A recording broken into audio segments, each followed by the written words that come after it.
et du Fils et du Saint-Esprit. Amen. Évangile de Jésus-Christ selon Saint Jean, au chapitre 6, versets 1 à 15. En ce temps-là, Jésus passa de l'autre côté de la mer de Galilée, le lac de Tibériade.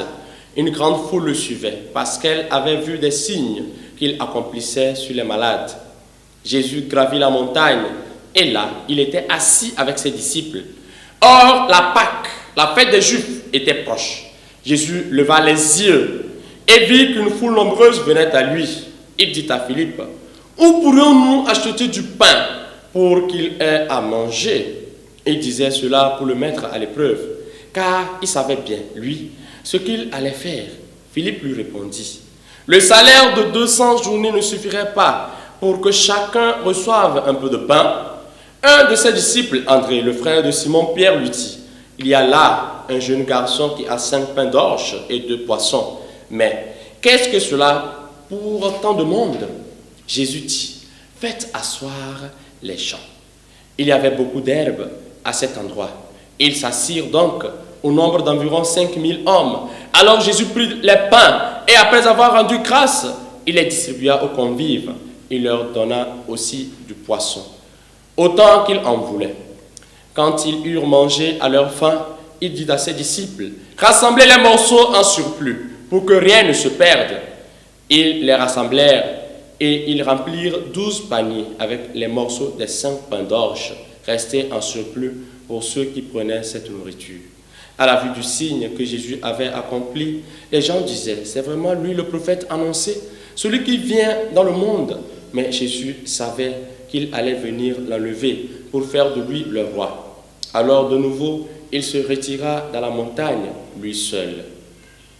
Acclamons la parole de Dieu. Louange à toi, Seigneur Jésus. Jésus. Chers frères et sœurs, nous écoutons encore aujourd'hui un évangile intéressant qui est connu de tous, la multiplication de pain. Jésus qui voit la faim, la souffrance du peuple et ne voudrait pas que le peuple souffre de cette faim et voit ce que la faim peut créer dans notre vie. Nous pouvons tomber évanouis, nous n'avons pas la force de travailler lorsque nous avons faim. Mais ici, aujourd'hui, à travers la lecture de cet évangile, chacun d'entre nous doit demander la grâce d'une nourriture spirituelle qui puisse vraiment le combler sa faim spirituelle. Et pour moi, en réfléchissant un peu sur cet évangile, c'est que Jésus vient entrer dans notre vie, entrer dans notre faim, la faim spirituelle que nous avons. Nous manquons la prière. Jésus vient multiplier nos efforts afin que nous puissions beaucoup prier. Nous manquons de pardonner. Jésus vient entrer en nous pour multiplier nos capacités, nos forces de pouvoir pardonner. Nous manquons de pouvoir nous accrocher au Christ. Un temps soit peu, Jésus vient multiplier nos efforts pour pouvoir nous accrocher à lui. Jésus multiplie le pain dans la vie de ses fidèles parce qu'il a vu que c'était un besoin pour eux. Et il en a fait jusqu'à ce que ça ne reste en abondance. Est-ce que tu peux ouvrir ton cœur afin que Jésus multiplie ses grâces en toi pour que ces grâces ne soient pas seulement pour toi, mais aussi soient pour tes frères? Demandons cette grâce à Dieu au cours de cette journée afin qu'il multiplie en nous le peu que nous avons, les désirs, le peu de désirs que nous avons, le peu de volonté que nous avons pour que cette volonté soit si grande aux yeux de Dieu.